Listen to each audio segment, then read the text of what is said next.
So you want to use that new PowerApps Canvas app MCP server, but you're like, I don't have VS Code. I don't know what Git is. I don't know what all these things are. Well, guess what? This is a video for you.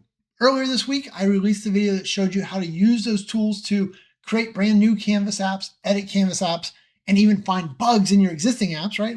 Very, like the bug finding thing is probably the part I'm most impressed with right now.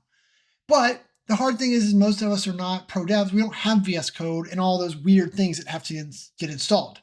So today I'm going to walk you through step by step how to install each one of those pieces. And if you already have VS Code and you just need to know how to put on the SDK portion, then just jump down the description, right? There's little timestamps for all the different pieces. But I want to start with nothing, and hopefully when we're done, we can connect to PowerApps and start using the MCP server. If that sounds like fun, then let's switch over to my other machine and take a look. All right, you might notice I changed shirts because it's another day. I've literally spent more time figuring out how to get this install process repeatable and easy to follow for someone who's never done it before than I care to admit. It's been days. So anyway, what I'm going to do, right, is I've built now a blog post that I will share with all of you, right? So if you jump out at PowerApps911.com and you go to resources and articles, did you know we had a blog? Did you know I write blog posts all the time? Probably not. But so then out here we have install the PowerApps Canvas app MCP for GitHub Copilot, right? More than a mouthful. But if you click here, everything we're going to do, we're going to just follow this step by step, right? In here, how to do it. The video that we're doing right now will be linked right here, a whole meta thing, But we're going to follow these steps to install this stuff together. Also keep in mind as we go into this install that you, depending on what you have done to your PC before or IT has done to your PC before, like some of these steps you might be able to skip. Some of these steps you might have to kind of do a little bit different. You might need to get help with. But my hope is that if you have a fresh environment, you haven't done this before, you should be able to follow your way through it. Also, before you get started, just so you know, the PowerApps MCP server is free. VS Code is free. GitHub Copilot, which does the thinking to build these apps for us, it is not free. You have to have a subscription to that. So if that's a blocker for you, then you can skip this whole video because, right, you're going to have to do it that way. All right, so there you go. There's my preamble. And so now let's start, right? So the first thing you want to do is install VS Code. And so you're going to jump out to the VS Code website. And here under Windows, we're going to say user installer and x64, right? So if you don't know any different, for most of you, you should be running 64-bit architecture. There are other things, but for the most part, that's what you're running. And so then there you go, download is done. So we'll open that file. And then I'm going to read and accept the terms, right? You should have read all that. Folder looks good. That looks good. Whatever that says seems fine. And we're going to click install, right? And that's one of the things you're going to see as we go through all of these installs. We have to install like 4 or 5 things. Is that, right, we're just going to take the defaults. We're not trying to explain them, not trying to understand them. These are not programmer classes. If you want to do something different with those because you know this is what you want, great, doesn't hurt my feeling. I'm just trying to give you, these are the steps, if I know nothing, how to get to that MCP server. All right, we'll let this finish up and I'll be right back. All right, that took about a minute and we'll go ahead and click finish and that will launch us into VS Code. While that's launching, we can see, right, we follow the step. All right, we're opening VS Code, which is already open for us. And there's a big blue button here for use AI features. So we're going to go ahead and click on that. And this is going to go and put in the GitHub Copilot. Now, once again, you have to have this set up. So we're going to say continue with GitHub. And now it wants me to log in. And so I'm going to use my username and my password, and then we're going to click sign in, right? So, and if you didn't have an account, you could have registered on that screen. And now it's like, hey, do you want to authorize Visual Studio Code? Not now there, we'll say continue. And so this is allowing Visual Studio Code to do its thing. So we'll click on open. And now once you're back over here, this should be all configured to use GitHub at this point. So if you go down here, the bottom right, the little face is what I call it. When I click there, you see how it says I have Copilot Pro, I've used 12.5%. That's how I know that I got through that authentication correctly, right? That's going to tell me what Copilot usage I still have available. Okay, so we are good there. So let's go back to our instructions. All right, we did all that. And oh, we got to close VS Code. I don't really think we have to close VS Code, but we'll stick with my instructions. Okay, so now we have to install something called NodeJS. What is Node.js? I don't really know, right? But we're going to click on the link. And then right down here, we're going to click on the Windows installer. All right, it's downloaded. We're going to say open the file. And same type of thing, right? It's going to be like, hey, install, we're going to say next. I'm going to read the license agreement, say next. That looks good. That seems fine. Now, if you click on this, I don't know what this does. I did this one time. It was fine. It takes like an extra 15 minutes to install though. So I'm not installing Chocolatey, whatever that is. So next, and then we'll click on install. Yes, of course. And so it's off to the races there. Now, once again, if you want to know more about what Node.js is, right, go ask Copilot, go ask ChatGPT, Claude, someone else, right? Like, not trying to teach all that. All right, that has finished. So we'll say finish. I don't believe we have to do anything else with that. So we'll just check over here. Boom, install that. Now we need to install Git for Windows, right? Same type of thing. So we're going to click on the link, and then we're going to click on download here. And right after a second, we'll say open our file. Yes to that.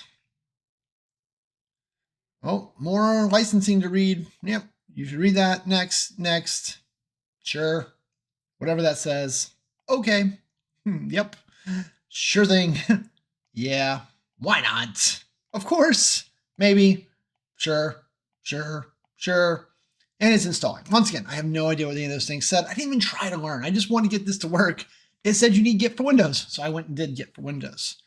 And if you're thinking, man, wouldn't it be great if there was some more formal install instructions for this? Yes, but the idea here is that the PowerApps MCP team, they just built the MCP server, right? Whether you're using it with GitHub Copilot, you're using it with Claude Code, or some other tool, right? The steps that we're doing here are different. So these are just the steps that I found trying to stay in my, VS Code, Microsoft, GitHub Copilot, Microsoft, PowerApps, Microsoft lane, right? So that's why the instructions are a little bit different for everyone depending on how you're doing it, but these are going to work for us, and that's what matters. All right. You know what? It's not the instruction, but uncheck this view release notes. If you don't, then it pops up another window that you just have to close in a minute. So we're not going to read the release notes. Why bother, right? Right. All right. So we've installed Node, we've installed Git. Okay, so now we're into the actual requirements for our MCP server, and so that is the .NET 10 SDK. So we're going to download that. Now from here, right, like you can see that a new version came out yesterday. Like they are always rolling out, but basically you want to go down here to Windows, pick your architecture. Once again, you're probably x64 unless you know otherwise. And then that's going to download our lovely little file. And then of course, we're going to say open file. And this one, I don't have to pretend like I know what's going on. I just click install and it will go and do its thing. So I am thankful for that. You know what? We just close some of these windows here while that's installing.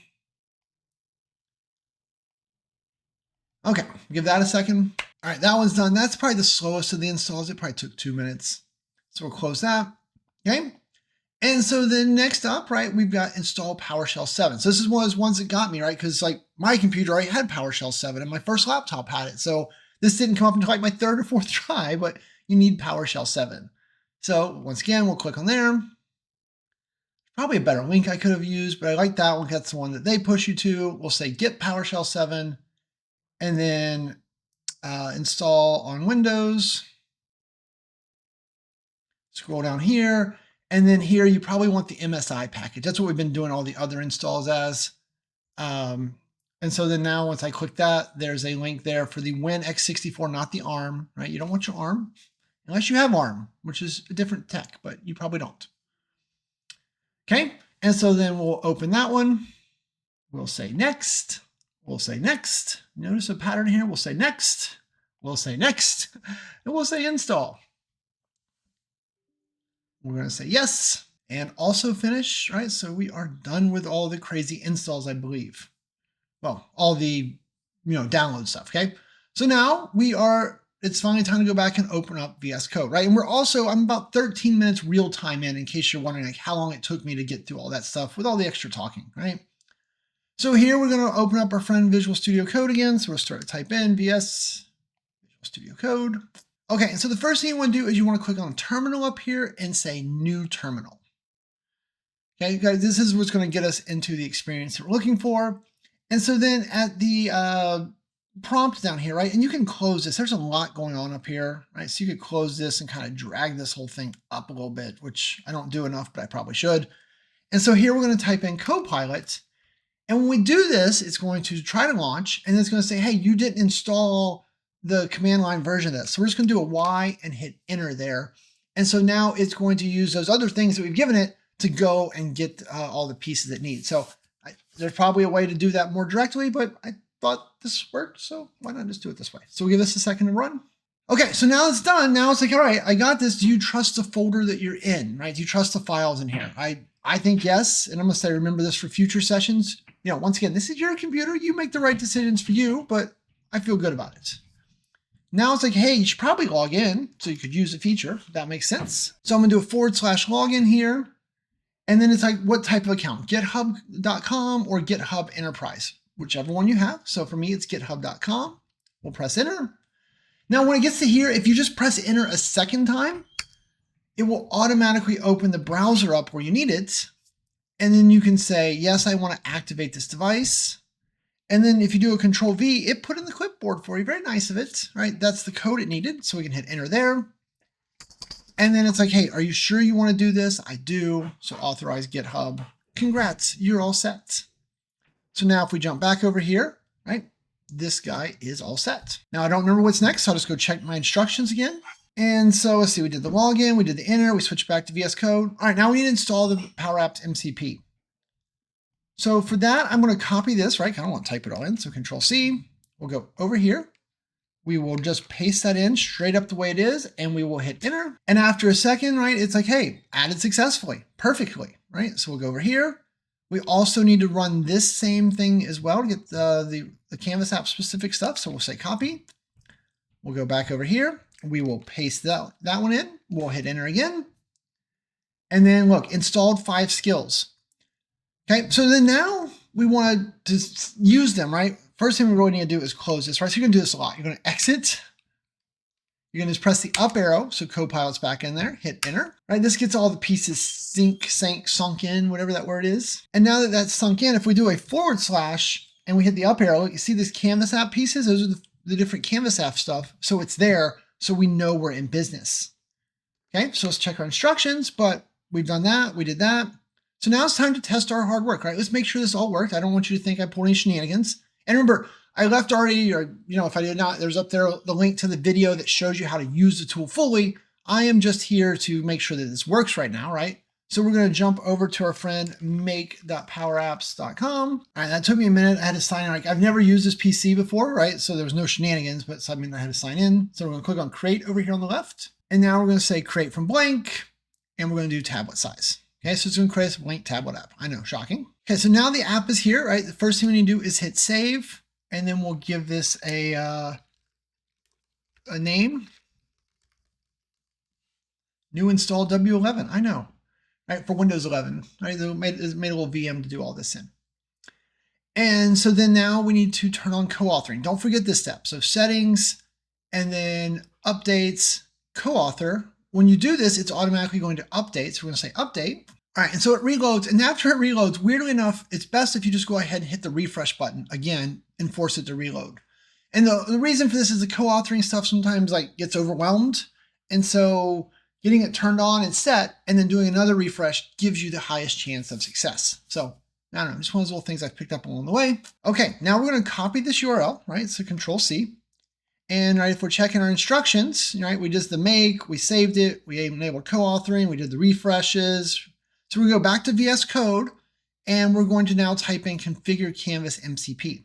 So back to VS Code, we're going to type in configure Canvas MCP. And if you can't remember that, because that sometimes happened to me for the first couple of days, you can just do a / again, hit up, and look, there is the configure the Canvas app MCP. So you can select it this way, or you can just use natural language.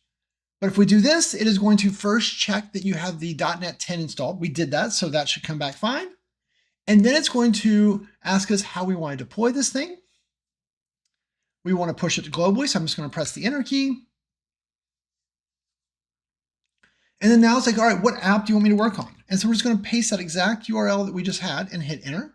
It's going to then slice and dice and figure out from the URL all the things it needs, like the environment and the app ID. So nice of the MCP team to make that work for us. Kudos. Okay, so then every time you configure it, you have to exit and do whatever, right? So I told you, you're going to get really used to typing in exit, hitting enter, pressing up, and hitting enter, and getting back in, right? You don't have to reconfigure it. You have to configure it, exit, and come back in. So now it's set to use that one.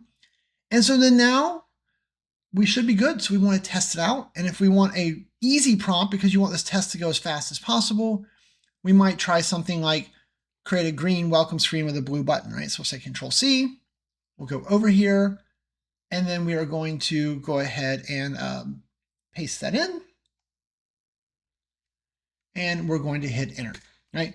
And once again, I'm just trying to make something really fast so you can see it. So that's why I'm not doing an elaborate app, but in the other video, we talk about the elaborate apps, editing apps, all that. All right. Now this is going to take a few minutes, so I'm going to hit pause until it prompts me again, or it asks for more feedback, and then I'll unpause there, but I don't want you to have to sit with it. It will take a few minutes. All right, first question, who will primarily use this? We're going to say general users on a phone or tablet. So we're, you know what, we're not going to do that. We're going to say general users on a desktop, right? Because once again, I don't want to build a responsive app. I want this to be as fast as possible. And so I think that's the quickest path. So there you go. So now it understands the type of app I'm building. So we'll come back when it asks me for more information. Okay, so now it's asking me, hey, do you want to use this tool? Right? And it's telling me the specific tool. And so I do want it to use the tool. And I really want to be able to use all the Canvas authoring tools. So I'm just going to go down here and say yes and approve all tools from the server. Also keep in mind that sometimes, or sorry, when you do that, right, it's going to force you to authenticate. So we need to authenticate, right? And then we can just close that, right? We can really close all these tabs. We'll go back over to VS Code. And so it is running. Now you see things like that, like it says validation failed. That's okay. It'll figure out why it failed and it'll try again. So don't overdo that. Oh, now validation passed. Also, sometimes when I've done this in the last practice run, I told you I've done this a lot. It asks, could it connect to like some different web resources or read some documentation? So up to you, right? But I've been saying yes to that. So just don't like walk away and expect this to run. I mean, hopefully, but it's probably going to ask you for some things. So kind of in the early days, especially, you know, keep a side eye on it. Side eye. Oh, one of those things, right? All right. So it says it's done. So now if we go back over here to our Canvas app right here, look at that. We have a green screen with a blue button, right? It doesn't do anything. I didn't ask it to do anything. Right, that's the other video. This video was just, if this worked, right, we know that we are in good shape and that all of our install worked. And that was the purpose of this video. So, woohoo, it worked. Oh, I've tried to record this video like 6 times. Finally today it worked, yay. Shout out to my PowerApps 911 training students. They actually recommended I use this Oracle VirtualBox so I could do it in a VM, so I could kind of keep reiterating and doing the process over and over again. So that's how I finally got to good repeatable instructions, because I could just keep resetting this VM and do it over and over again until it went really smooth. So, but questions, comments, leave them below. If you need help with, you know, questions like the call I had yesterday, I want to understand, like, should they be using Vibe PowerApps? Should they be using tools like this? And where does it fit in the ecosystem today? And how production ready is it? Like, if you want to have conversations like that, or you want us to help you build this or anything in the Power Platform, just hit us up over at www.powerapps911.com. We are happy to hop on with you and help, especially if you ask hard questions like, you know, what is the prospects are using this today? You're probably going to get me on the phone or on the Teams call. So we'll get to meet in person too. How great is that? Anyway, that's enough of the blah, blah, blah.